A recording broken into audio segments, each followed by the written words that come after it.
We're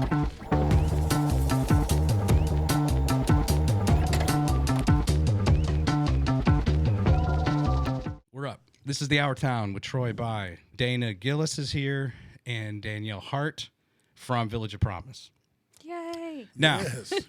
who's Village of Promise? Now let me do this. This is episode 99.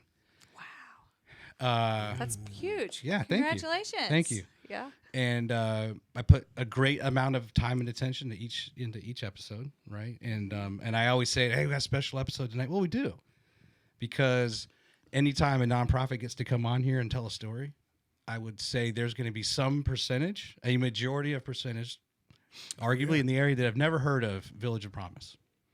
They're not familiar. They may be familiar with some other nonprofits. Maybe they only spend their time volunteering with church.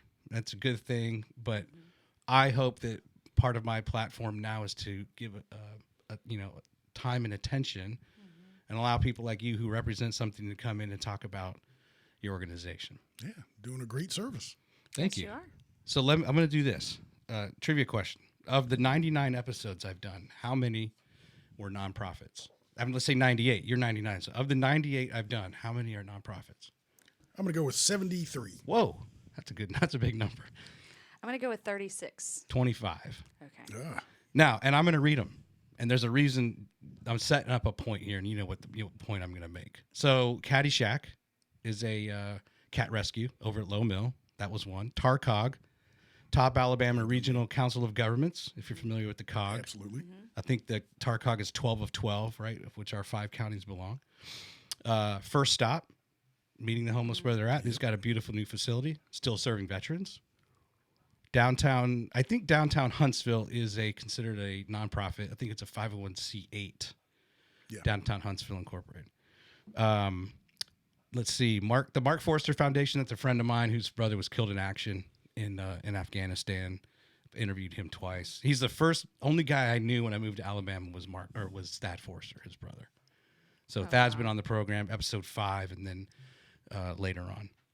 McFAPA, Madison County Foster and Adoptive Parents Association, National Children's Advocacy Center. Oh, absolutely. AUSA, Huntsville, the Alabama Military Stability Foundation, kind of like Alabama. The lady was the liaison for Alabama, like military families, kind of transitioning into the workforce, right? Crime Stoppers, Sleep in Heavenly Peace was an one we just did where they build beds, right, for kids. Harvest Volunteer Fire Department, Singing River Trail. Yes, indeed. Which is bore out of Launch 2035, which was born out of Committee of 100. Those were all separate episodes. The Madison Chess League, run by Renee Bartlett, who's the chair of the city council for Madison City. A lot of good nonprofit names on there. Housing for Huntsvillians, kind of a newer one. There's a lady named Kathy Reisenwitz and her partner are trying to end homelessness in Huntsville. Thrive Alabama, formerly known as the AIDS Action Coalition. That was a interesting one. Downtown Rescue Mission. Rocket City Refugees, right now helping mostly families from Iran get out.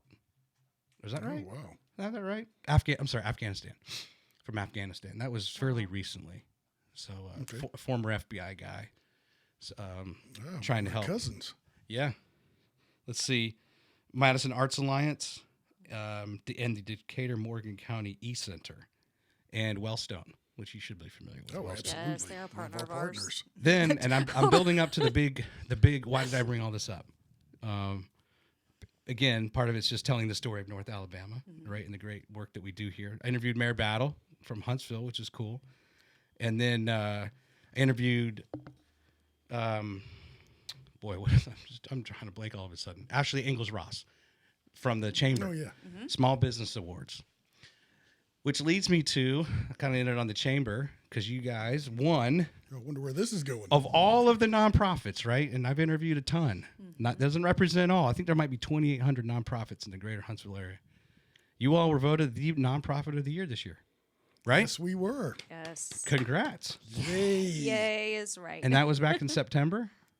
Yep. All right, so Dana Gillis is the CEO I'm the CEO of Village of Promise. I've been on board for almost a year and a half now. Year and a half. And Danielle Hart, you're the director of marketing? Director of Development and Marketing, and I've been there since March. Oh, wow. Okay. So fairly new for both of you. Absolutely.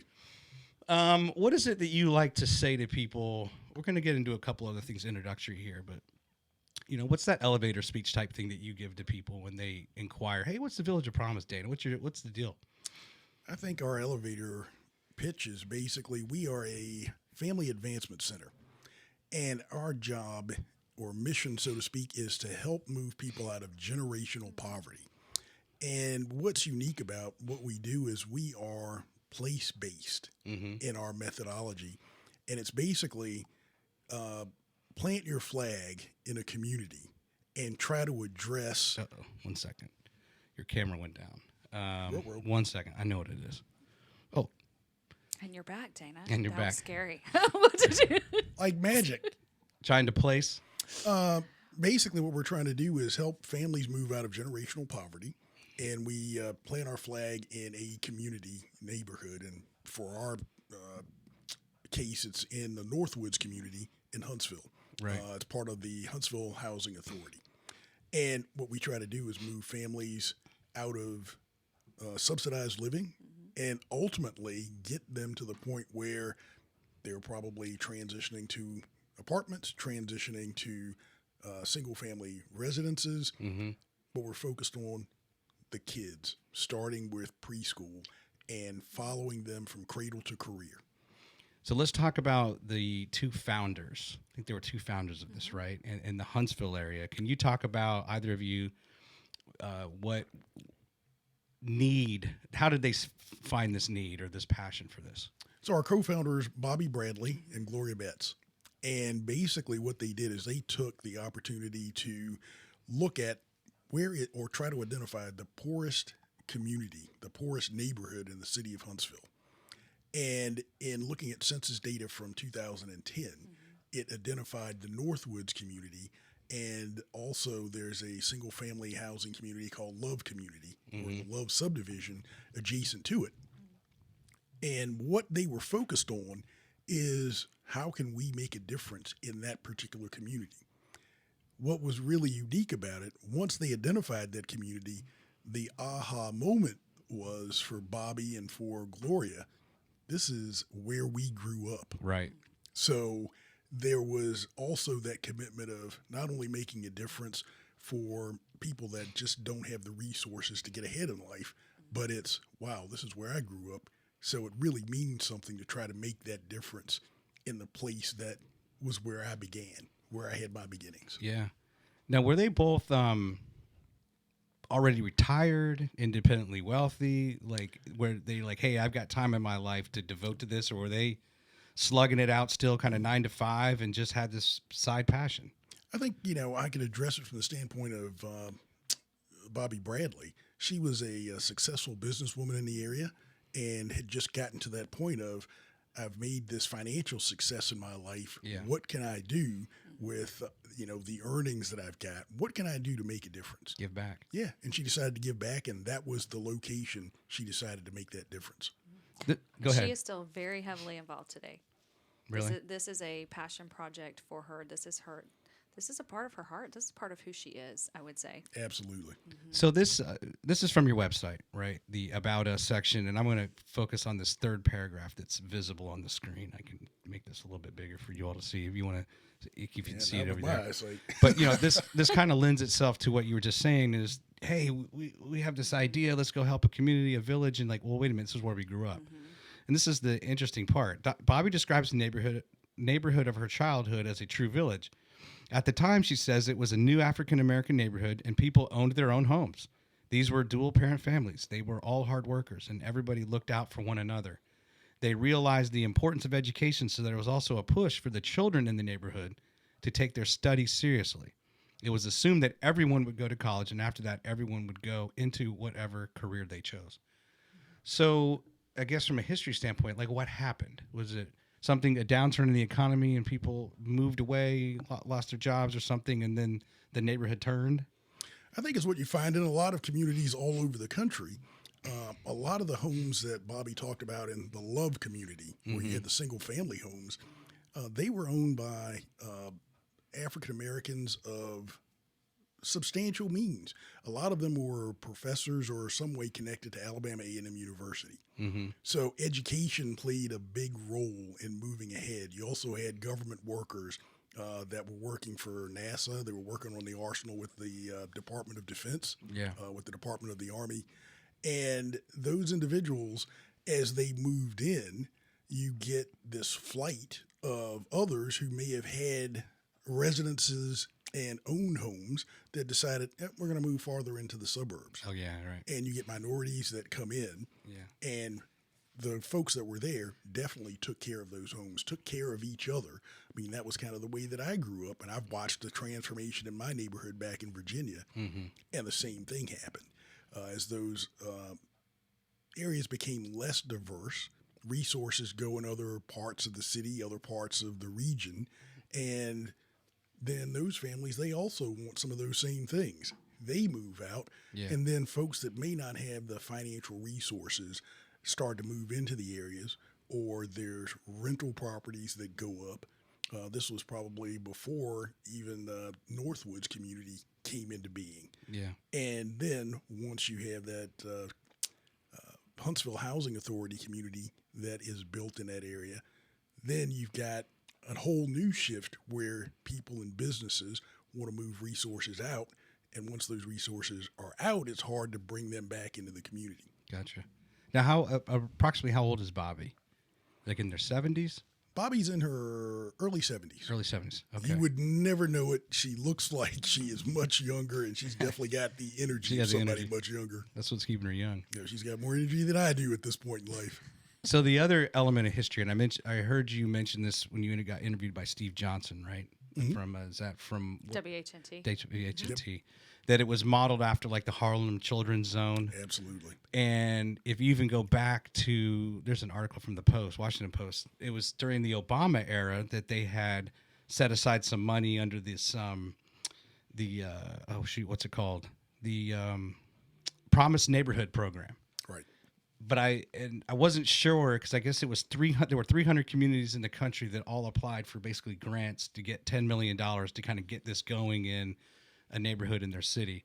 It doesn't sound like that's what happened here, but certainly I guess they were aware of this national push because you started in 2011, Correct. right? And this happened around 2010. So I wasn't sure timing wise if they were aware of this program that came at the federal level via President they were Obama. very aware of it. And it basically comes out of the work that was being done by Geoff Canada Right. and his organization in the Harlem Children's Zone up in New York. Got it. And the Obama administration saw how effective it was in a city like New York. And they modeled it. wanted to model it, deploy it in other large metropolitan areas. So that's where I think the bulk of the funding went. But the Harlem Children's Zone and Geoff Canada, to his credit, also wanted to take the best practices that he had and his folks have learned over time and disperse that knowledge so that other towns and cities could replicate that. Yeah. As a matter of fact, he came here as part of our speaker series in 2011. Nice. And when he was here, he talked about the work that they were doing. And then it's kind of looking at some of their successes. That's something that we can actually replicate and do here in Huntsville. Hence 2011, you've got the establishment of Village of Promise. And part of that is the targeted area. There are so many factors that we have built off of from their best practices. Yeah, that's the key. You know, in the Harlem Children's Zone, their philosophy was we're going to change Harlem and transform it one block at a time. And for us, it's, all right, Huntsville Housing Authority, we have got this community we're going to look at. It Yeah. happened to be Northwoods. That's the same approach. Yeah, 'cause I mean, like you mentioned in that interview, you can't necessarily tackle, hey, we're gonna solve this in Huntsville. Like, all right, let's be realistic here. We'll go for the village approach. One of the best things that I think I've ever heard is in a discussion at City Hall. It was with Mayor Battle, and it was also with John Hamilton. And John Hamilton said one of the reasons that an entity like the city of Huntsville is willing to provide funding to the Village of Promise is we're taking a systemic approach to trying to address generational poverty. Yeah. And that's not to say that all the other nonprofits and the work that they're doing focused on different facets of poverty are not doing the right thing. We need all of that. It's just we are trying this approach where we want to look at one neighborhood, look at its entire system or family system, and see if we can move the needle by dealing with the children through preschool and education, and also the wraparound services for the families, for their parents. And over the course of 12 years, we're hoping to see this transformation and get those first group of students ready to either go into college or they're ready to go into the workforce. And at the same time, the parents' lives are improving too. And that's Dana. If you'll tell him, you had mentioned that it's we are a family advancement center. So can you share with Troy what the process is? So if somebody calls and it's like, hey, I need a daycare service, or hey, we're looking for this. What's that process? Family advancement center, basically it's folks in the neighborhood that approach the Village of Promise related to our services. We have two different umbrellas, if you will, for how we work. The Family Advancement Center and the Promise Institute are the adult-related services. And under that umbrella, we've got things like Family Connections, and it's based on parent and child time together programs, trying to model what family behaviors are like for those families that are highly resourced and successful. Things like sitting around a table for a meal at dinner time. You and I may not think twice about that happening as a dynamic in a family, but some of these families have never really done that on a consistent basis. So in Family Connections, they come in for 12 weeks, and the program starts off. Mom, dad, kids sitting around a table having a meal, and then they might play board games, or the parents might read to the kids during that hour. After that hour is done, the kids then they take off and go either based on their age, they get tutoring services, or it's some sort of structured play. So we start with Family Connections 12-week program. While the kids are doing their thing, the parents are getting lessons in financial literacy, or they're being introduced to CPR so that if you have a family emergency, we know what to do there. Nutritional cooking and nutritional meals. Have somebody that comes in and talks about those things. Talk about credit scores. How do we move ahead? The other thing that falls under that umbrella is Promise Preparatory. That's basically for our kids. Like I said before, we run a preschool. We have kids as young as 6 weeks of age all the way through 5 years old. So one of the biggest barriers to being able to go out and get a job, either to do interviews or to hold a job, is a lack of affordable child care. The kids that come into our programs, basically the younger kids from 6 weeks of age all the way up to 4 years old, it's a place for the parents to know that their kids are going to be cared for, getting instruction and trying to prepare them for going into our pre-K4 program that's focused on the 4-year-olds, getting them ready to go into kindergarten, the K through 12 school system. We've got first-time mothers, single mothers, have no idea, even young mothers, how to be a better parent. We have infant university. It's where those folks can come in and they're given instruction on the basics of child care and parenting and setting them up for success so that the kids have a great grounding, not just with what's happening at school, but we're transforming what's happening in the home as well.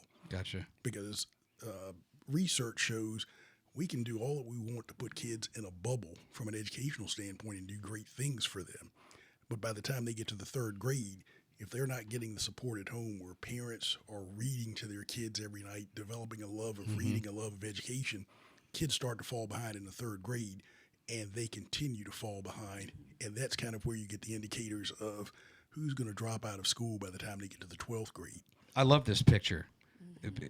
I think it summarizes everything. Here's a child, and I've had, again, kind of starting the program, talking about some of the other nonprofits, right? Do they have a bed to sleep in? Do they get a good night's sleep? Are they eating somewhat nutritious Healthy food? meals, yes. Healthy meals. She's getting vitamin D, whole milk. She's got some protein. This is from Chick-fil-A, I believe. One of our great partners. One of your partners, and it just says it all, right? And this kind of a make or break type thing with a child of any age, it doesn't matter. What's going to happen? Like you said, third grade.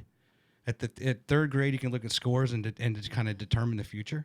Yeah, you can determine the future from that. But you also know that our focus on reading and just getting kids ready for kindergarten.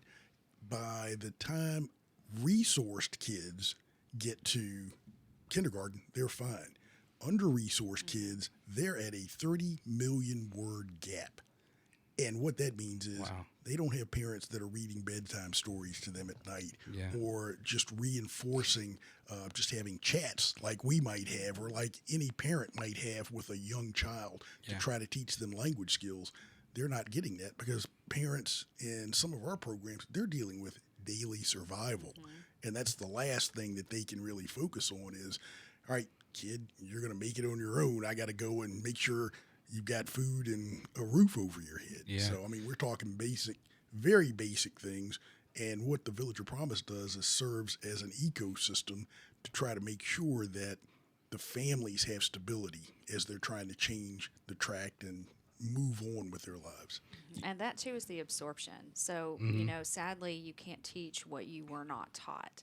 And so, for the kids with that gap, it's they're just not hearing it. Their parents aren't maybe speaking on that level, and no judgment on that point at all. That's one of the big things about a village is that we meet people exactly where they are at. Gotcha. The one thing that in preparing for this and doing research, I guess I naively assumed, like, okay, if you have a kid and they're going to eventually go to preschool or kindergarten, they'll be all right. They'll figure it out. But kind of doing this research, I realized, no, that's not necessarily the case. There's plenty of times, but it's, my youngest is 16 now. My oldest is 24. I don't really remember what it's like having these really small kids and like, what was it we did other than give them a good night's sleep and Yeah. something to eat where we read to them, I guess, encouraged them, they lost their teeth, tooth fairy, type stuff. And then they went to school. But I hadn't really ever thought about, unless it's just sheer neglect, right, which is likely happening in certain homes, right? Especially if people are on drugs and whatnot. Like, what really prevents that kid from even being able to enter into preschool or kindergarten? And I don't know. And that's just, I don't know if you guys could help me with that, or how often do you see that?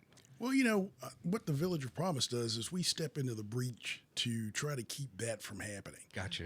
The families that we come across, we find that some of them may be in poverty from no fault of their own, Correct. but have no idea Yeah. what resources are available to help them move their lives forward. Gotcha. And that's where the Village of Promise comes in to actually provide them with a picture of what's possible.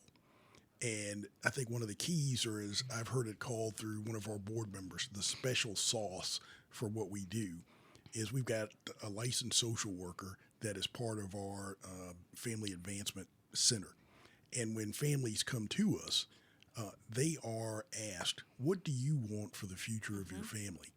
And once we have that defined, we put it in what's called a family advancement plan. And then the job of the Village of Promise through the Family Advancement Center is to help families achieve those dreams.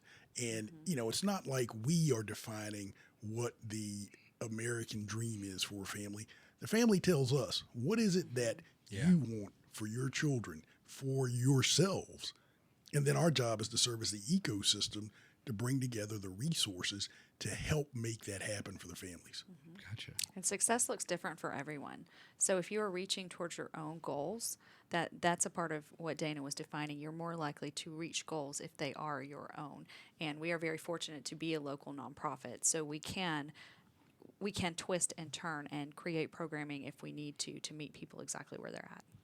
So a case might be, let's say there's a female, or it could be just a young couple, and they have a newborn and like a 2-year-old or so. That's where you would kind of interject and kind of help them with some of the basic parenting type skills, make sure they have access to whatever resources they need, and then ultimately sit down with them and say, hey, what's your plan? And that's Right. where, Dana's big word, he has a new word every year. And for his first year, it was partnerships. And that's part of the importance of the family advancement plan. When people call, they do go straight into the social worker because there's so many elements that have to change or so many needs to be met to move people out of that cycle of poverty. And we don't try to reinvent the wheel. We don't try to do we don't try to go beyond our scope. Education is our big resource. But with the community partners, if someone needs food, we can refer them out. If someone's having trouble with housing, we can refer them out. And we're just greatly blessed. Yeah. Greatly blessed. We are very education focused. Correct. I think one of the things that happens because of our preschool, that's where it all starts. But even with the adults and the parents that we work with, there are individuals that have never gotten a high school diploma. So we offer GED classes to help individuals move forward there. When I first got here, I think we had 2 people in the GED program, and now we're up to 12. And that program is just blossoming as people become aware of what it is the Village of Promise can offer. There's a growing Latino population in our area, but there are many folks that don't speak English. So we now offer English as a second language. And it's another one of those things that we can add value to the lives of the families and give them the basics that can help them move forward. We're in the process of putting together a digital literacy program because in this day and age, if you can't do even the very basics relative to a computer, how do you go on and deal with, I need to get an email account? There are individuals that have never had to deal with that, and we're trying to make sure that they've got the basic skills that can level the playing field as they try to enter the workforce and better their lives. And that's been a baseline program, and technology changes, and so we try to twist and change with that and expand. That was Geoffrey Canada's. Is it Canada or Canada? Canada. Their endowment's like $175 million. You know that? I don't know if it's dated. It could be more than that, but it's like, my goodness. Well, his background is on Wall Street after, he basically had people in his life that intervened and allowed him to advance his life. And his whole thing was, how do I do this same thing for my community? Yeah. But I don't know if you looked up the movie that was done called Waiting for Superman. I haven't. No, I don't know that one. Well, in the film, it basically is Canada talking about, all right, here we are trying to wait for some miracle, waiting for Superman, if you will, to come and change the trajectory of the educational system in Harlem, New York. He basically said, Superman isn't coming. We have to do it for ourselves. Clark Kent can do it. I mean, that was really the premise of how the Harlem Children's Zone got started. Right. And there's a book that was written called Whatever It Takes.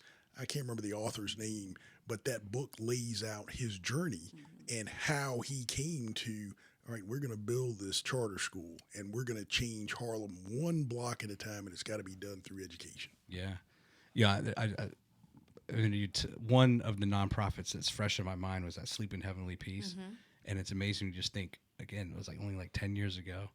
And it was a church activity. Oh, yeah. He was in charge of the youth, the young men in his congregation, and they built a bed for someone that they found out needed a bed.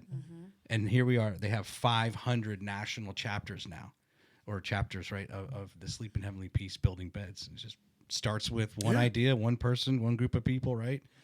Putting on that cape. Put on the cape. One of our board members is part of the local chapter of Sleep in Heavenly Peace. Oh, really?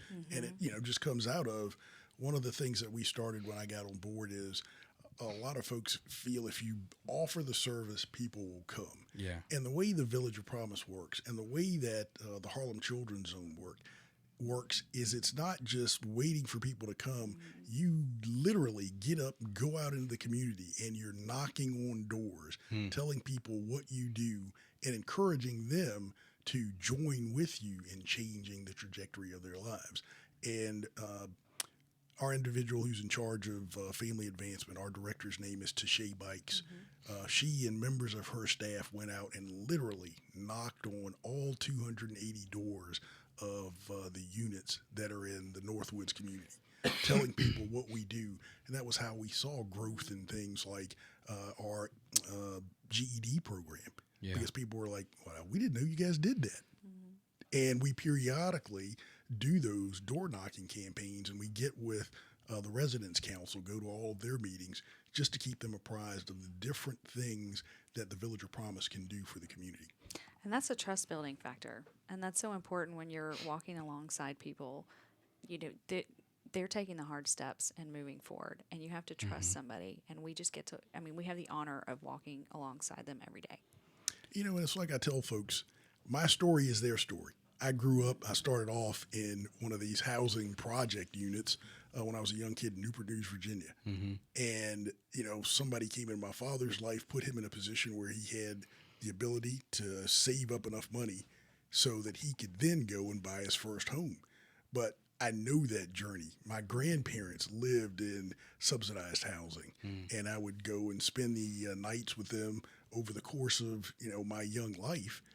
And it's not what people think it is. I mean, they're everyday normal people like you and I. And they just, for some reason, have fallen on bad fortune. And what they need is an opportunity and a chance to be able to change that trajectory. Yeah, you stole my question. My next set of questions was like, how do people find out? Because that's always like the toughest thing, right? If a lot of these nonprofits is how does someone know that they can contact Thrive in order to get health care if they don't have health care? There's 92,000 people who don't have health care in Huntsville. So that's awesome. It's almost like the missionary work in a way, right? Knocking doors and saying, hey, did you know about this, right? Or a good form of loitering. Soliciting. Not really, loitering, soliciting. Yeah, soliciting.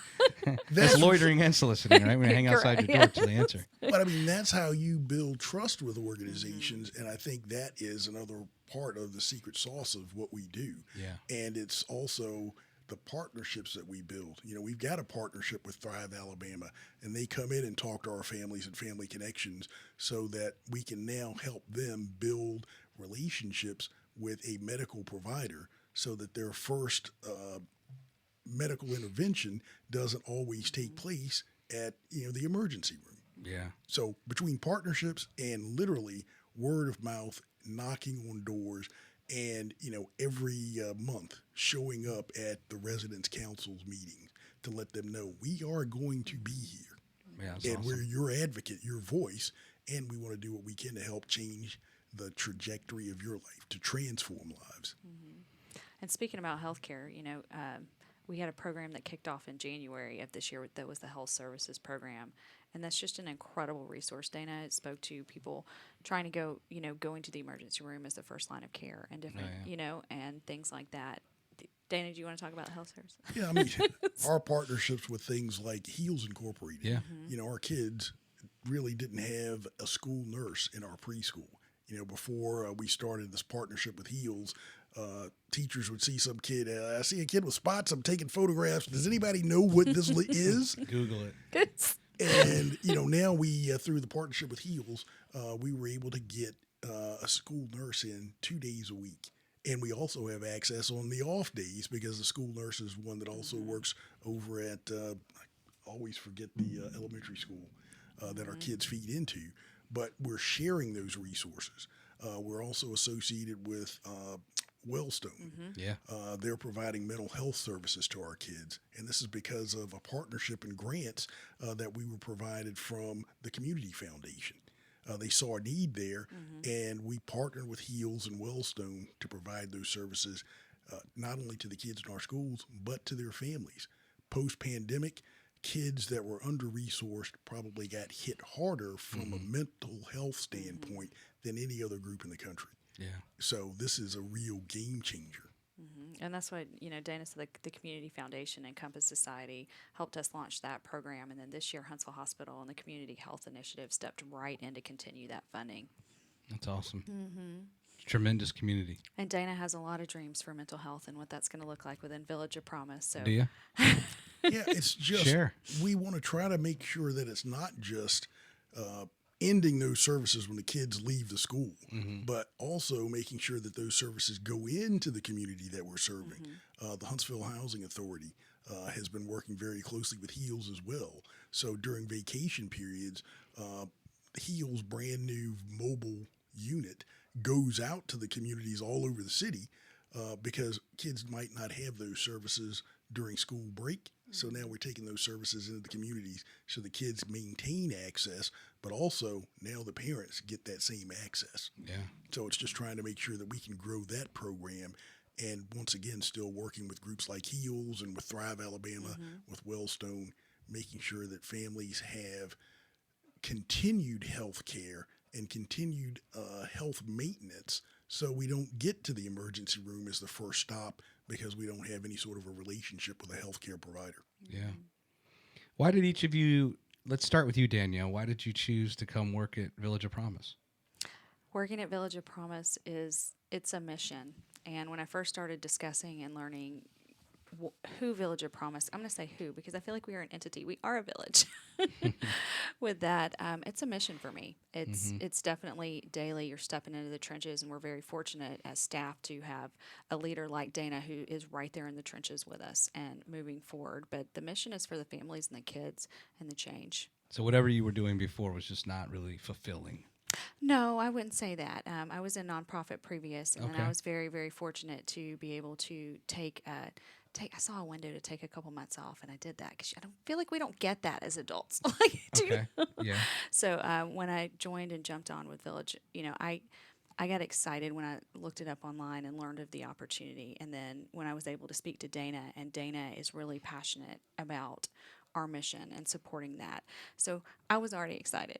And then he got me excited. And then coming in, it's really is a community blessing. I mean, if you have a bad day, just come walk down our halls. Come hang out with our kids. I feel like Absolutely. yeah, Pick me then up. then the teachers. I mean, the teachers are on the front lines and they have extremely hard jobs. And I always joke that I'm the aunt because I get to come in and I get to wave and I get to hug and I get to hang out and then I get to say, okay, we'll Yeah, see you yeah. later. But it really is a mission about changing. Okay. It's helping to propel people forward and. That's what we're here for. We're showing a depth and a level of love, and that I wish more areas in our society were showing. And I'm grateful to be able to do that. Yeah. Now, Dana, were you former military as well? Yeah, actually, I was a lieutenant in the Army. Okay. I went through the ROTC program, and I served at Fort Campbell, Kentucky for 3 years in field artillery. Okay. But I'd always wanted to be a special agent with the FBI since I was a small kid. And, after that first 3 years, as the old saying goes, I had been all that I could be Gotcha. and loved it. I actually would have made a career out of the military. I think if the opportunity to go into the FBI had not popped up when it did, and I had to make that decision, stay in the Army, make it a career, or Yeah. take this opportunity to go into the FBI and live your dream. So I decided I'm going to take that, and I've just had an incredible 24-year career when I was serving. When did you go into Quantico? I went into Quantico in the dead of winter in 1987. Okay. I'll never forget. It was a whiteout snowstorm, and I'm driving on Quantico base, and I'm thinking, where am I? And then you see the training academy, and it almost looked like Oz as you got closer to it as it popped out of this blinding snowstorm. Yeah. I'll never forget it because I think the New York Giants won their first Super Bowl in the modern era. That's right. On that January Sunday in '87. It was Super Bowl Sunday. That's right. And then the Redskins won the next year. Yeah, we won't talk about that. Okay. Diehard Cowboys fan. Dana's good at relating everything to football. There you Oh, go. And that absolutely. It's like- Oh, wait a minute, though. I have to ask him this. So you're going to like this. There's this disease that's called NBD disease. MBD. Do I need to Google it really? No, quick? no, no. Okay.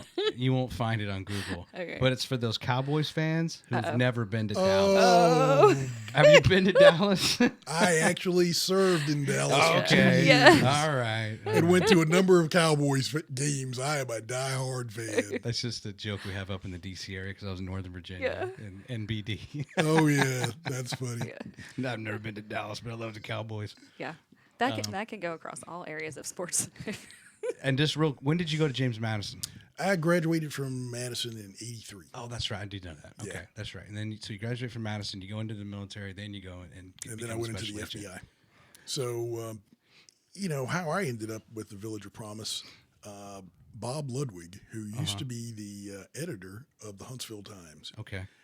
when it was still every day you got newsprint on your fingers, and just a great guy. But we were connected by somebody that worked with me when I was assigned to the Houston office before I came to Huntsville. And this woman told me, as soon as you get there, you have got to meet Bob Ludwig. And he was one of the first people I met. And just a wonderful individual. Yeah. He and I had just crossed paths over the years, but he was the interim director. It was, I guess, the beginning of 2022. So in May of that year, he gives me a call, And I'm thinking at that point, I've retired from the FBI, and I had worked for about 10 years at this point in other jobs. I was at Alabama A&M University for a while. Yeah. I worked for a company doing organizational culture change and leadership development, because that's one of the passions that I've got. But I thought I was ready to hang up my hat, and my wife and I were going to go and just have fun. And Bob calls and says, "Hey, let's talk about the Village of Promise." And I knew what it was, and I knew kind of what they did. But I'm like, "Bob, that's great, but time to go play." And I came over for a meeting with Bob and met Bobby Bradley. We had seen each other around town for years, but that was the first time we really talked. Bobby invited me over to the village, and, come on, just take a look. No pressure, just look around. Bobby uses kids as a weapon. I walk in the door, and, at one point, I just remember a few of these kids just running up to me, and they just glom onto my legs. And I thought, all right, this is where my heart is. And that's the thing that won me over, but the staff and their joy at the work they were doing. It's a different kind of fun. Well, I thought I needed to be a part of it. Yeah. And I talked to my wife about it, and she said, with the skills and the experiences that you have, it would be criminal if you didn't do this. Yeah. But the reason I really wanted to do it is early in my career, I did some work in gang and drug task forces up in the Washington, D.C. area. But this was late 80s, early 90s. And if you remember back then, this was a period of time that in Southeast Washington, I don't think you could set foot there overnight without hearing gunshots in the background every day. Yeah. And I just thought, as you arrest people that look like you, after a while you go, there's got to be a way to change the trajectory of those individuals' lives. How do you keep this from happening? And you roll the camera forward about 30 some odd years, and it's kind of like, all right, remember what you said back then? This is your opportunity. Here are these young kids, these young lives, that their future can be improved through an organization like the Village of Promise. Yeah. It's time to put your money where your mouth is. That's cool. I feel like I've run into you somewhere during your career. I don't know why. Well, my career took me into the Washington, D.C. area. I was there for about 12 years. Ended up going out to Dallas. I was in the Fort Worth resident agency for a couple of years. And then I went to Houston, where I was assistant special agent in charge of the office. And that was our 8th largest field office. And I met my wife, who was also a special agent when we were back in D.C. But she grew up here in Huntsville. And she got orders to come back to Huntsville. And I had dragged her all over the place. She wasn't in the management program, and I was. And I think it was just that realization of she faithfully followed me. Yeah. It's toward the end of our careers now. It's my time to just stay close to family, and we came back here. Did you ever go into that building, Liberty Crossing in McLean? Absolutely. That's probably where I ran into you. Yeah, I'd been there. Early 2000s? Early 2000s. I actually left late 1999. Okay. I was working independent counsel case for a while. I was with the Whitewater Independent Counsel's office with Ken Starr. Okay.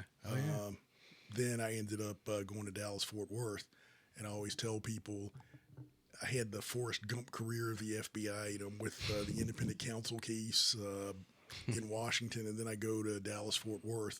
And I had responsibility for crimes aboard aircraft out of DFW Airport, and I was the FBI's liaison with American Airlines. Gotcha. So on 9/11, most people knew what they were doing, but you get that phone call, "Hey, we got a hijacking," and then a few minutes later, you get another call. You're not going to believe what happened to that plane, and the rest of that story goes into the World Trade Center. Most people at that time were thinking, "Oh, this is just a small Cessna or something like that." And it turned into be a 767. Yeah. And, just being in the forefront of those kinds of cases, and then going to Houston, and not long after I got there, the Enron case starts to bubble up. And I just wondered, is there a black cloud that follows me everywhere that I go? But it was an exciting career. I mean, just unbelievable investigative work and just great people to work with. And you really are doing things that will transform and make a difference in people's lives. Yeah. I don't forget faces in that. I don't know. somewhere along the way, I used to work at the CIA. Well, As as a long as it wasn't contractor. as long as it wasn't on a wanted poster, we're good. No, I don't think so. But That's it where I drives me both crazy know when I y'all can't from. figure it out. Like, oh, what is this? And who knows? Maybe I just saw you in the airport. Yeah, we Somewhere, probably you have know. traded the look Yeah. somewhere. You gave me that guy's mad at me. Let's do some. I want to look at some pictures real quick from that I pulled from your Instagram. You do the Are you in charge of making sure the Instagram gets updated? Ellen Christian is amazing. Absolutely. Yes. Wonderful. Oh, that's not it. I don't want to show that yet. So this is your team, right? This is some of your staff. Oh yeah, that is the great staff that we have at the village, and I like to just bring pictures up and whatever commentary you want to give, either of you on this picture. I look at this staff and just the warmth of the smiles that you see there. When you talk about it takes a village, this is the proof right here. Got it. They're kind of in the. Are these every day, 9 to 5, Monday through Friday, They are there Monday through Friday. and then some? Exactly. Okay. There you are. I like your jacket. I like this jacket, and I think this is on a different shoot, but this is part of the Movers and Shakers. You were recognized. So All I can say congratulations. is you have to thank my wife for all of that, because without her, it would be Garanimals for me. Oh my gosh. Don't mix up the giraffes and the hippopotamuses, you know? Dana is always good at giving credit where credit is due. Yeah. So- I like absolutely that. will. I have some really good sport coats and stuff that I'm gonna probably start wearing in episodes. Maybe want to get past 100 and like the 100 through 200, Is I'm your gonna flip? dress up. Is that your flip 101? You're going. Yeah, I'm gonna go start going ties and things. Oh, like that. yeah. Now this is. Can you talk to me about this picture? The individual that's standing next to me is with, I think he was with Housing and Urban Development. And he came down, they were doing some work with the Huntsville Housing Authority, but he wanted to come over, was getting a tour of the work that we do at the Village of Promise and also looking at the Boys and Girls Club that's co-located with us, but had a real interest in that place-based work that we're doing in the Northwoods community. Cool. And here you're getting a check, I believe, right? This is from the Community Foundation. That is from the community. Yep, I getting t- a check is yeah. always a good day for It us, is. and it's a good day, a really good day for the people that we serve. I took that photo. Did that you? was fun. Yeah. What's That her was really name? fun. I can't remember. She from the community. She is. She. Okay. Yes. Now here's a big check. That is a big check from one of our greatest supporters, Torch Technologies. If there is a group that walks it the way they talk it, as far as being a part of the community, I can't say enough about what the folks at Torch Technology, what they do for us every year. And I mean, it is from the seat of the CEO all the way down to their line employees. They are all dedicated to giving back to the community, but they actually do it. It's not just lip service. And this is it's just an annual tournament you do as a fundraiser as They well. do an annual tournament for us in the fall. This was, I think, the first year, or the first summer that I was witness to the way that tournament is put on.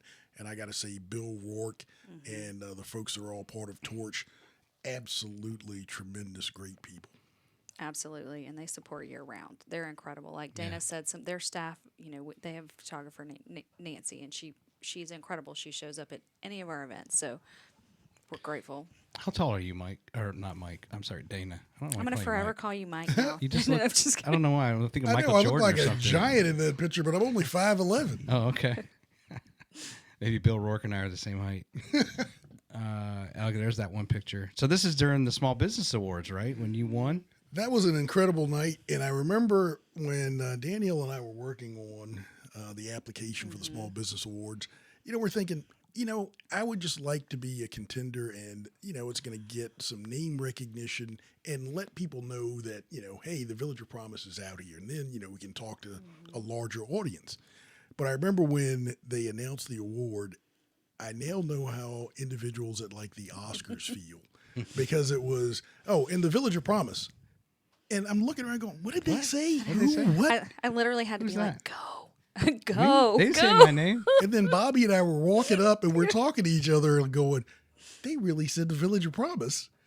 And for me, it was a great honor for the work being done by the organization. But, as I said in my remarks, all of the individual agencies, I mean, you really can't say one is better than the other. Yeah. We just happen to be in the right place at the right time. But all these organizations do wonderful work. The community is so giving. But I was happy in that moment because it really showcased what it was that Bobby Bradley and Gloria Betts had as a vision for the Village of Promise and what it could be. Who's standing to your left there?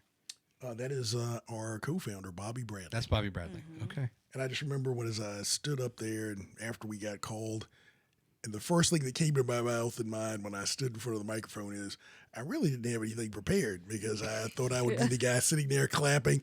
Oh, congratulations. So you weren't tipped off at all? You didn't No, know? Not at all. Surprises are good. It was a great surprise. Unless normally they'll be like, you are attending, right? There's kind of like this encouragement when, like, let's say No, you sign it up was- for something, like you definitely want to be there on time. Like, okay, we'll be there. No, there was No? no tip off at all. And All the cool right. thing about this too is that the application process actually, the chamber partnered with the chamber in Plano, Texas. So it was sent, and all the applications were all reviewed outside That's right. of our area. But just the phenomenal steps that Dana has taken since he's been here over the past year and a half to move the organization forward, and they show there. Bobby and Gloria laid the foundation for that, and then Dana was able to move things forward. But being able to take that, I mean, our teachers were the most.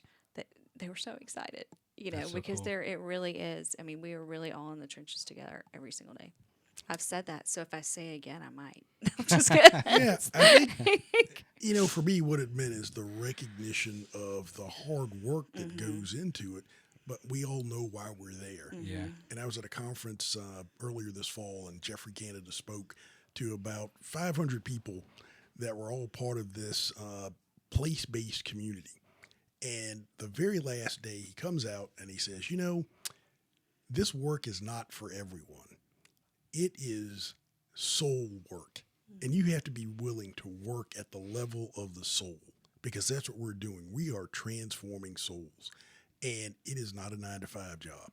It is one that requires more than you could possibly give. And we're going to ask you to give it. Yeah. And he kept saying it's not for everybody, but you have to be willing to do soul work. And I think that award just signifies the vast scope of folks that are on the front lines in the organization doing the work, the vast numbers of lives that we touch. I mean, we've got 165 families Yeah. that are connected to us through the work that we do. It says that we're all dedicated to doing that soul work. And I think that's what the award really symbolizes. But I think, as I mentioned, I kind of take that award on behalf of all the nonprofits and all the folks that do the work. It's interesting in thinking of the other nonprofits. Again, all valid, all important. But if we get it right, and you have something like Village of Promise, which starts as early in someone's life as possible, and you get that right, then hopefully, possibly, you don't need a lot of those other services along the way. That's what I say all the Right? time. I Because want to work myself out of a job. You're going to have a bed because, you were able to get it, learn how to read and go to school and graduate and get, go to the military, whatever, and there are so many great resources that people can take advantage of, but you got to get there. I just interviewed this lady, Josie Evans. I just released this episode this week. Her husband just died, 50 years old. Oh, wow. He just went in for like rotator cuff surgery. Oh my gosh. And he was just a giant of a man. He's a Chief Warrant Officer 5. He was down at Fort Novacell at the Warrant Officer career college. Yeah. He was a deputy commandant, and she retired as a Chief Warrant Officer 4. Highly respected. Wow. He's an associate pastor at the Progressive Union Baptist Missionary Church or something like that, and They're great community. he partners as gets a blood clot. He has the surgery, gets a blood clot, and dies of a pulmonary embolism, which just kills him. But so they're starting a scholarship foundation for kids that Gold Star families, is kind of different tiers and stuff, Right. because they said that's what in a way saved us, or like they can never say enough about how the military has just given them everything in life in their careers. To all the I would highly education, agree. everything that they did in their careers and stuff, and now it's generationally had a huge impact right on now their children coming up and stuff, and but it's a matter of kind of getting there, right, and what happens in a young child's life that prevents them from even getting into to graduate high school and then take advantage of the military or other loans and stuff to go to school that the government is willing to do to help anybody that can put themselves in that position. Well, the thing is, you've got to have somebody that's willing to model Yeah. what it is that's possible. And that was one of the things that, I was fortunate to have in my family. I remember one uncle that I totally doted on because this guy went to Howard University, ends up graduating from Howard. He was an electrical engineer. And I thought the coolest thing about him after he came out of the military, he got this blue Corvette. And as a young kid, he set me on his lap and let me steer the car while he was shifting the gears. And I just thought, I'm going to be just like this. That was transformational. I mean, my father was also one of those heroes in my life. I had people that modeled for me what it is that I should be as a man, as a committed person in society, someone serving their country, service-oriented. I had that. A lot of the individuals that we work with, they've probably never had that.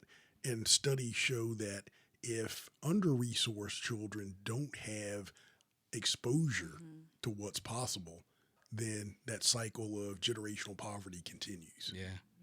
I'll tell you a funny story. Like when I was like 6 years old, somehow my grandfather, one of my father's father, told me that I could make $24,000 a year if I went into the Air Force. And I had also, me and my brother had read up that a Lamborghini at the time cost $108,000. And I was like, this is all, I'm going to be in the Air Force in 5 years. In 5 years, I'm going to buy a Lamborghini. Like, I didn't realize that there's actually cost Living of living expenses. expenses and food. I was like, I'm going to save my money. I tell everyone at school, I'm going to be in the Air Force. I'm going to get a Lamborghini. Yeah. After 5 years. I remember when my uncle got his car, it was in 68, and, I didn't know how much he paid for it, but I went to a Chevy dealer, and I remember seeing one on the showroom floor, and I saw the sticker, $6,000. Wow. Oh my gosh. Wow, I want to make enough money where I could buy that car. You got to go watch some of the old Prices Right. Oh, You yeah. talk about wrapping your Oh, head yeah. around prices. yeah. I was watching like season 1 or 2 with Bob Barker, and the cars were like $3,000. I'm like, what? All people are all excited. Like $3,000. You could buy a one wheel and a strut for that Yeah. now. That really was the best show. It was. That was the homesick from school show. Yeah. Like if you're homesick, He's- you're with Bob Barker. You know, what's interesting about Bob Barker? I mean, he had done like Truth and Consequences. Truth or consequences. He was already like, a seasoned veteran game show host. But if you look at episode 1, he's just as good as he was 20 seasons in. Oh, yeah. So good, so polished. Anyway, that's all. I really like analyze things like that, and I've noticed like 7 differences of episode 1 where they changed the format of the game along the way. Oh, yeah. Oh wow. And I was like, ooh, that's interesting. What was your favorite game? The Golden Road. Okay. Remember that one? I don't know if It was always at the time. It's like when they like went over this obstacle of like $50,000 in value for like a car. Was that the one that climbed? No, that was Okay. yeah. You know what I I'm remember the climber. Yeah. That was I like that one too. Okay. But the Golden Road was like gosh. there was going to be like a Corvette or a Cadillac. Something big. Oh, yeah. Something big, and they Yeah. had to win like 4 prizes to get Yeah. to the end of the Golden Road. Yeah. And I think it was just it was captivating. Like, I wonder what car they're going to get. Of course, you find out later it's a 4-cylinder, cloth seats. Like, it's like you probably just want to sell it, Yeah. Oh, yeah. I was a Plinko for me. Plinko was cool. Yeah, too. that was mine. I want to see what we're doing and get it. Doo, doo, doo. Did you like Prices Right? Oh, absolutely. Dana, do you have a favorite? It was just like you said. My thing was always spinning the wheel. Okay. Yeah. That was it for me. The big wheel. Yep. I liked it when like someone like a real big guy would just like spin it like fast. He Oh, goes, I know it. It would Let's take tune in forever." tomorrow when the wheel stops. like you don't have to spin it that hard. Like it's a half hour, 1 hour show. So Have you seen the local like people are making comparisons on social that now they feel like that's the revolving wheel of picking your year of birth Oh, really? on the forums, the online forums. I've gotten to that age now. So I feel you're like I'm spinning spinning the the wheel of fortune. Yeah. So a little bit of a personal thing here, but you were a drum major. Yep, I was drum major of my high school and college bands. And right now, this is a picture. I think it's kind of the alumni of James Madison University. Right? Yeah, this was alumni band weekend. I think that was back in 15? Well, this one might have been 21. I did it twice. Okay. And this one was the celebration of the 50th year of the marching band. Okay. So when I went to school, I remember we had some tough seasons. But I think it was my senior year we finally beat University of Virginia for the first time. There you go. So my freshman year, they beat us 69-9, and then to go in there my senior year, and the football team beat them. It was Well, because they were fantastic. playing in the 1AA back then. They just moved into like Division 1A. Yeah. And they're having incredible success both in football and basketball. Oh yeah, I looked the other day and I thought, I'm a big college basketball fan, Yeah. and I love Duke. And I looked at the standings and went, we have more wins than Duke. I thought I'd never live to see that. I just wanted to. So I hope that for those that on your staff, you know, the thing I also like about long form is that we have to spend a little more time. I got a couple surprises here too in some of these. When I ensuing looked over and pictures. saw that one, I went, whoa. Now here you are. I know that you had it on your bucket list is to like lead a To symphony. lead a symphony orchestra. And here is, I believe, the national anthem. Yeah, it was. I got a chance this fall to conduct the national anthem for the opening night of the Huntsville Symphony Orchestra. And, you know, when I was drum major of a college band, you stand up on the podium, and our band at that point was about 325 people. But they're like 10, 30 yards away from you. And I remember I walked out on stage, and I turned to my left, and when I did, I went, oh my gosh, these people are so close. And that was probably the most terrifying thing I have ever done in my life. Really? Because these are really world-class musicians. Some of these folks are coming from the finest conservatories, Eastman, Juilliard, and they're waiting for their shot, you know, to get a chair in one of the big symphonies. So they travel all over the country and play in different symphonies like the Huntsville Symphony. Yeah. So the sound quality and musicianship is incredible.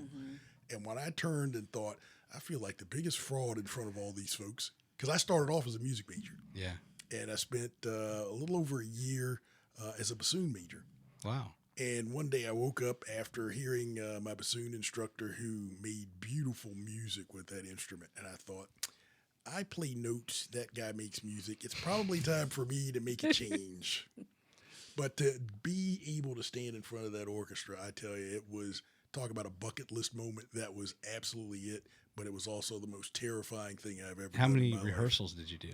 None. None. You just went out there and did it. Well, basically, you just go there, and they got somebody that'll cover you. They tell you, all right, we just need you to, the percussionist came out. I'm your drummer. I'll do the snare. All you got to do is look at me and give me a cue. And I thought, all right, I did this. And then I'm conducting. And I think at one point, several musicians mentioned me afterwards. We're looking at this guy, and it's like, he really looks like he knows what he's doing. Because I remember catching the eye of one of the musicians, and I'm thinking, oh, they got this. They're actually following me. So it was an incredible night. It's like one time I went on a horseback ride in Alaska. It was part of a cruise. Oh, yeah. And I remember like we went on these horses, right? And they're telling you to do whatever. And I'm like trying to like kick it or whatever. And the horse just kind of turns to me and he's like, I do this every day. I don't need you kicking me. I know where to go. Exactly. Yeah. I really, you just sit back and relax. Yeah. It's basically this look he gave me. Like, you just stop it. Like, I do this 20 times a day. It's a moment you'll never forget, though, right? But I'm glad they at least humored you, right? Oh, Like, I think for okay. me, it was kind of like, all right, take the stick, wave it around, and you're good. Yeah. But I showed up. A good buddy of mine is the band director at Alabama A&M University. Yeah, sure. Carlton Wright gave me his baton so I could use it. So when I showed up, I'm sure some of the musicians chuckled, oh, look at him. He's got his own baton. And then I got up good there for and they're you. like, well, at least he's credible. So you're working on the next thing? Absolutely not. Okay. The only thing I do now is I play stereo, and I do that very well. There you go. Oh my gosh. Listen, I don't know what else I have in here. You That's got just to know some what of your yours. limits are. Aw. This is a nice little picture with Danielle and her son. You went camping somewhere? Is this like We Boy did. Scout camping? That was Boy Scout camp. They do a Cub Haunted in Mentone during the fall. So we go out there, and it's very interesting. Yeah. Yeah. It's like The whole experience. the whole experience. Parents do not sleep, and that's okay. You know, like we do. I remember those. Kids do not sleep The because they kid- have all that energy. Oh my no, Colton sleeps like he sleeps good, but I just toss and turn. But Yeah. it's also, I mean, it's a cool experience, and to be able to do that to be able to have those with your kids. I did that at Boy Scout camp in Goshen, Virginia. Same thing. Oh yeah, You were a scout. Yeah. Okay. I was a scout as well. Were you? Oh, And how I can see. I think cool. that's the cot in there. We see the wood structure. I think Yes, it's yes. a sleeping bag on top of that. Well, and this isn't really, I mean, rustic camping. This is Yeah. just camping out. Yeah. I mean, our meals are provided. We're not. This is roughing- glamping. We're not. No, I've been glamping. This is not glamping, Dana. This is not. But when you're a parent, you want it that way. Like, But it just makes Well, it think easy. about with the Army. Oh, that would have been glamping for me. But it's so fun. I mean, this is one of the weekends we look forward to every single year because it's Absolutely. just our time. Yeah. It's our time together, and anytime you can take a step back, because cell phones don't work there. Well, that's and really good. That's really good. need to Yeah, go out there. I know. Quality time. Yeah. Let's see. I think I've got. He won the spelling bee. That's a place in my heart. I won the 6th grade spelling bee. Did you? Yes. Oh wow. Oh my gosh, And it's a lot of pressure, isn't it? a little bit. Okay. I knew I was going to win, though. I was so prepared. That's this guy too. Really? Yeah, Colton. I mean, he called like the night before his school spelling bee. He's walking down the hall, and he's like, "You know what? I'm going to win. I'm going to win my Class B tomorrow." I said, "Okay." So then he won his class spelling. Did he It's- move on to the next level? So he did. So they took all of the class winners, and they had a school for 2nd and 3rd grade competition, and at his school. And so the night he was a little nervous. The night before, he's like nervous when he won to go on to the next round, Yeah. and then his confidence kicked back in. And the night before, he's like, "I'm going to win that school B tomorrow, Mom." Like, okay. So they have the county is coming up in February. So That's 58 cool. pages of words. Oh, really? I don't think that we're going to make it all the way through. Too Maybe- much. Maybe you will. It's like- I wish him luck. I'm pulling for you, Colton. Yeah, You got this. Oh no, he can do that, but I don't know that we'll make it through all the 58 pages of the words. Just- Now, this is the Snoop Dogg concert. oh my gosh, How was that?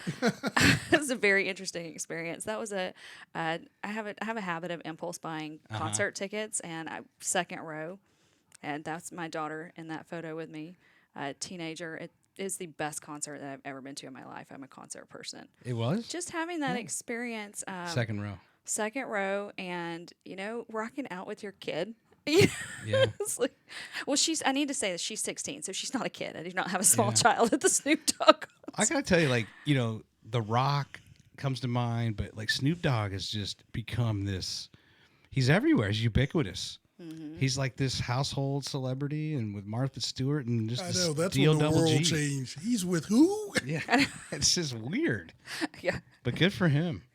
That's a funny story. Dana and I were actually in a meeting, and I'm like, "Hey, I gotta step out. I can have 5 Oh, to minutes." go And get I your went out tickets? and I bought the ticket. And knowing Danielle, when she said she was buying tickets to the Snoop concert, what?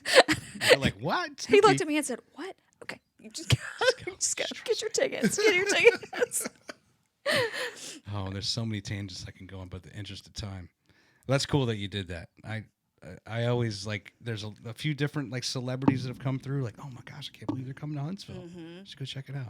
Oh yeah. All right, now we're gonna move into something that this doesn't happen with every guest, but I found some good stuff.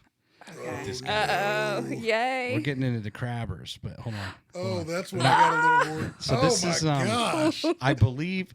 So he's class of 1979, and were you student government at that time? Yep, I was student government president as well. Yeah, I could tell The classic nerd. because he Earth, Wind, and Fire is like one of his big things. Oh yeah. And if you click on the link for so they had their 40th high school reunion. Okay. And there's like a link to the Earth, Wind, and Fire song. Like on they have a whole Facebook page for the class of 79, Okay. which is awesome. I'm Oh, learning. yeah. I'm learning. And they took the whole yearbook and just kind of screenshotted the whole thing in their photos. Oh, So my I'm goodness. assuming this is a halftime performance that he is the drum major of. Yep, that is Oh, it. how cool! And there's the band. Yeah, that rifle Back girl, here? She's actually a school teacher in Maryland now. Oh, really? Really good friend of mine. Okay. And this one looks familiar? Oh, These- it absolutely does. Okay. And somewhere in that drum line is my brother. One of the other Gillises? Yep. Okay. Now here you are. Oh man, the hair days. Yes. It's great. The spirit stick competition. Tell me about the spirit stick. Oh, the spirit stick is before each. Pull the mic a little bit closer to you. Before each game, there we you go. actually had the spirit stick. It was painted red and white, the school colors. And I was sitting there. I had a decibel meter, and we would hold it up to see which class could cheer the largest. So the competition was, who's going to get it, the sophomore, the junior, or the senior class. Got it. All right. And then here's his yearbook picture. Look at that. Whoa. Dana Gillis, alternate boys state 11, sophomore class president, marching band. This is like Saved by the Bell, where they're like in everything, And you got to love the ruffles and the Look at that. velvet. No, Yes. you were dressed for success, Dana, clearly. Oh, and the big bow tie. It looks like I killed a gigantic butterfly.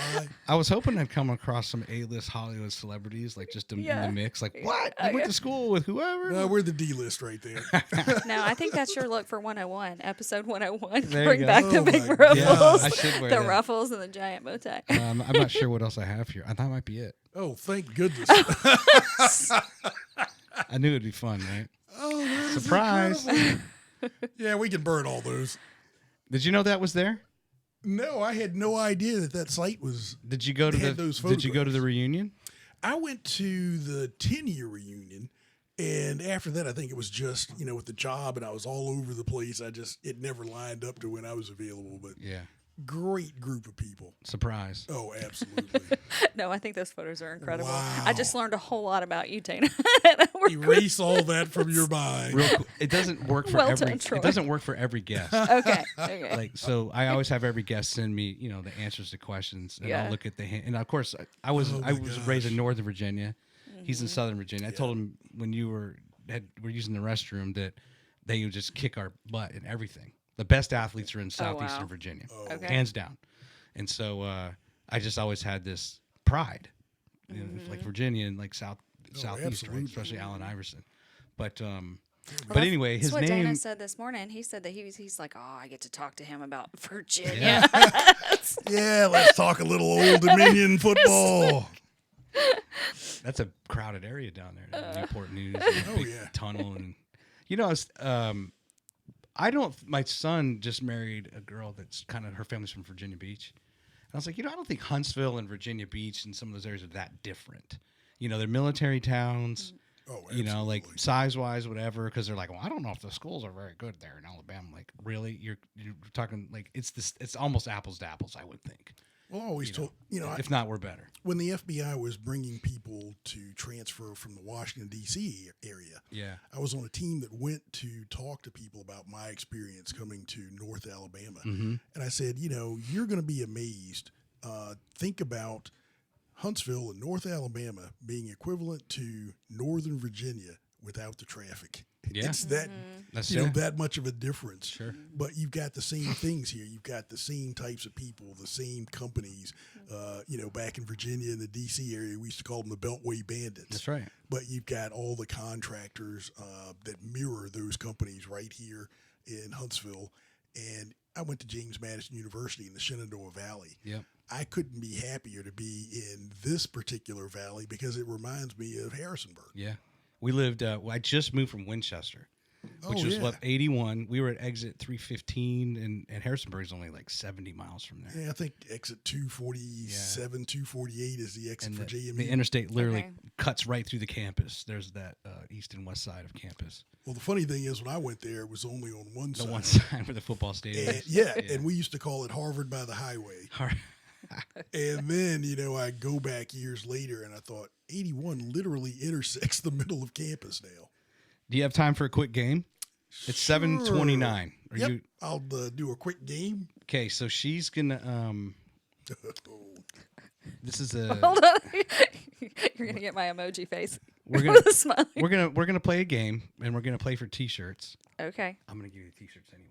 Oh, But, but I'm gonna. So these are back in 1979. I'm gonna ask questions about 1979. This is when you graduated. Okay. Oh no, okay. I'm gonna That's give right. it my best shot. You're a little bit. You're Here we go. younger than us by a significant Youngster.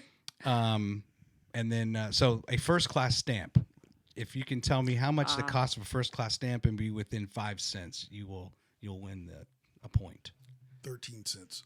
Ooh, 15 cents. Ah, Good job. close. A gallon of gas within 5 cents.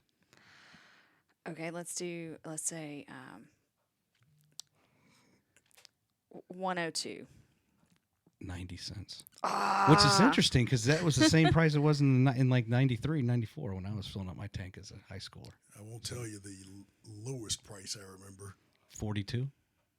27.9. Really?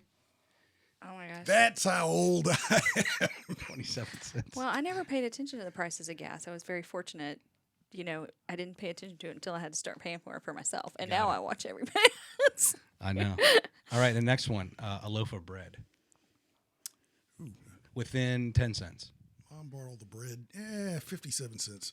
Ooh, 40 cents. Whoa. A gallon of milk.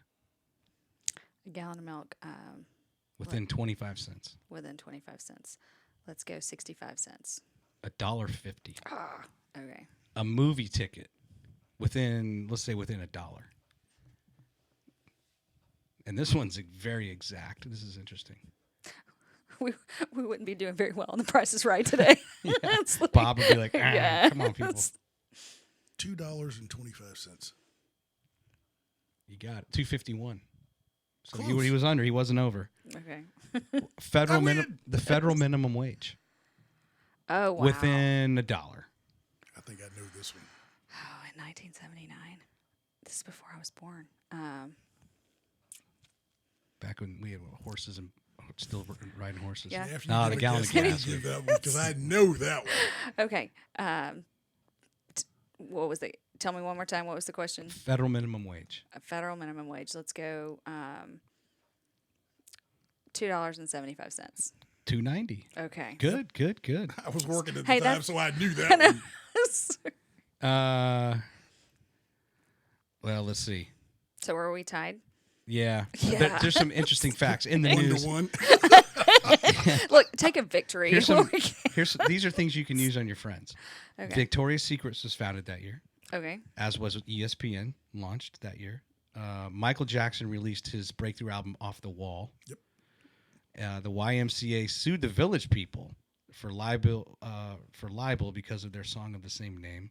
Margaret Thatcher becomes the Prime Minister of the UK, and Jimmy Carter proposes Martin Luther King as a holiday. Wow. That was in the news, and that was from his yearbook. so, Yep, that was back in the day. so you'll leave here with an Our Town T-shirt Fantastic. and a Hey. cat and one of our little kitty cats. Well, we covered a lot of ground. We could. There's so much more we could cover, and that's why we'll have you back on. But any final thoughts? Anything that we didn't get to that we should have gotten to, and you're like, "Dang it, Troy, you're a moron." I can't believe you didn't talk about this or that. Troy, you've been incredible, so I don't Yeah? think we can say that. No, yeah. absolutely. It's like- I think from my standpoint, working in a nonprofit, I've been on boards of nonprofits, but actually working in a nonprofit that speaks to my heart and the work that I want to do and help others as far as transforming their lives is concerned. Yeah. And I always tell my staff, I tell them the work that we do is hard. I understand that. And there are days that you're going to be weary. Yeah. But I want you to ask yourself 2 questions Oh, I know what they are. But go every ahead. single day. When you get up in the morning, ask yourself the question, what am I going to do to transform a life today? Mm-hmm. And then at the end of the day, ask yourself, what did I do to transform a life today? And that is what keeps me going on the toughest days and on those days where we have victories and one of our families announces something special that's happened in their lives. That's when I know we're doing the right things. okay. What about you? Well, do I get to ask Dana a question? Dana, Absolutely. what did you do to transform a life today? What I did to transform a life today is to stay focused on what's important relative to our families. And I came to our town to tell that story. Okay. What about you? Okay. We were talking about modeling behavior, and something that really stood out to me. We have a graduation celebration every spring, and the first one that I attended this year, it really pulled at my heart. You see parents cheering kids cheering for their parents, Yeah, I'm talking about the adult education graduation program and them being able to model that behavior and just the excitement in the air, the excitement and a sense of pride that the parents had. You know, a lot of our families, they were not taught, people were not taught to dream and did not know that they could dream. And so to open those doors and to reach those milestones and to be doing it with every single family member that you have and with your kids cheering you on and vice versa. That's been probably one of my favorite moments so far. And one of your staff, Rita, right? Isn't she a graduate of the program? Yeah, Rita McAdoo came through our program. She got her associate's degree over at Drake State, and she is just a phenomenal example of what's possible when people engage with the programs of the Village of Promise. And now she serves as the executive assistant to the CEO. Actually, my special assistant, but she's actually the one that really runs the operation. That's cool. Rita is an incredible person. She is a light. She's a light every day. That's cool. Yeah, there's not a day that you can come into the place and be around Rita and not feel what's at stake if we fail at what we're trying to do. Yeah. Because she is a product of that light, a product of what can happen when you can transform a life through the Village of Promise. And there have been quite a few people who have returned What's through the the program what's to return to be on staff. Sorry. what's the top goal for 2024? Top goal for 2024 is for us to make sure that we've got the partnerships, the infrastructure in place to be able to expand our capacity to deliver. I want to touch more lives, more families, and just have everything that we need to be able to do that. Got it. And that builds in a part of Dana's strategic vision that eventually, you know, and it's a model in progress that we will be an example within the Southeast region for our city size. Yeah, I want to do what Harlem Children. they're doing with Yeah. the Harlem Children's Zone. They've got a Practitioners Institute because they are a center of excellence for what they do in transforming lives. I want us to be that center of excellence for cities the size of Huntsville, much like the National Children's Advocacy Center. Yeah. I want us to deliver services locally, but I want us to have influence across the country and even internationally. That's ultimately what I'd love for us to do. And we have had feedback, you know, come into different communities within North Alabama. But again, we are where we are at, and we are growing this one to be able to serve here. But I'm excited. The strategic vision. Captain, I call Dana Captain. He has us all on board. So you can tell I'm a child of the 70s. When she said captain, I want to always think Antonio. Captain and Tennille.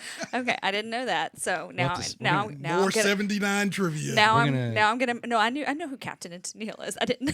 So I'm gonna hear that every We're gonna time. save name that tune for next time. Next time. No, look hey, I'm good. forward I'm to good it. with music, so we're good there. Okay. Music is my life. Bring it. Bring it. Yeah, this guy's very eclectic. I like his. He's got all these different interests, you know, which is awesome. You guys want to come back again? in the future? Absolutely. Yes, Excellent. absolutely. I look forward to it. I mean, it's just, I didn't ever think my tagline is basically conversation, just basically covering the good. I can't remember exactly what I wrote on my website, but just conversations with interesting people, and it's just celebrating the good, essentially, right? And I didn't never really know that I would kind of delve into highlighting a lot of nonprofits, but that's what brings the best out of people. Well, I tell Right, you, and in this it's day and interesting. age, that is great that you're doing that because I think people want to hear it. They crave that with everything Yeah. that's going on in the world. Oh, and I know I was going to mention, and just real quick, you know, Huntsville is a secondary market. I learned this when I interviewed the people trying to bring the zoo to North Alabama, and we're the 110th largest city in the country, so secondary. Wow. But what happens is you got a lot of people who come from primary markets, Yep. you know, and it's like you're here and you've applied all these lessons learned from your career or your careers, and now you want to make a difference, and you're kind of like, well, wait a minute, well, how come we don't have this or we don't have that? Well, I'm going to go start this. And you just get this infusion of so much good ideas that come from the people that transplanted here, and or they bring the resources to help those who are native here and to help us push into that, you know, as we grow into a primary market. I think So- we're going to have that through things like the amphitheater, Yeah. where now we are actually going to be that market people are seeking out to Yeah. come to perform. And I think that's happening across all segments of our community. It's exceptional. I interviewed Mary Battle. He was sat right there. And we didn't get a chance to get into everything, but the amphitheater was definitely one of them. And just the incredible way they go about doing stuff here in Huntsville. Well, see, that's what's funny is that I always pick back seats. I like to know where I'm sitting because I'll get the pre-sale codes, and I sit in the very back. And for this one, I was like, oh, I'm hitting a different button. I was like, I'm hitting a different button. Snoop. This isn't Captain and Tennille. This is Snoop. Oh, but All right. I'm a native Huntsvillian. So, Are you? Yeah. Where'd you go to high school? I went to Huntsville. Did you? We moved right at the beginning of senior year, so I did not graduate here. But it's incredible to see our town. It still is our town. Oh, didn't even mean to hit. But it's incredible to see the growth and what makes Huntsville so special is here and is still here, and it's continuing to evolve and develop. And we are very fortunate to live in our town. Thank I'm you. going to do it again. I'm plugging one more time. It's all about North Alabama's podcast. Yeah, I've lived all around the country, so I can clearly say, anyway, y'all have too. Hey, it's nothing like Hunts Vegas. That's all I can say. I know. Yes. All right. Well, hey, have a great night. Happy holidays. Same to you. Thank you so much for Yes. having And us. I really look forward to the next time we get to talk. And Me too. I guess I'm not sure if you'll win again next year, but you can still be a mover and a shaker. Well, there Yeah. you go. You know. Yeah, we're both very fortunate. The chamber gives a lot of opportunities to areas. I was also named a mover and a shaker, and Good. again, there's so much here in Huntsville, and that's what makes life great. Well, spread the word, and we'll do our part to spread the word for you all and your cause. Thank you. Greatly appreciate it. All right. Take care. All right. All Thank right. you.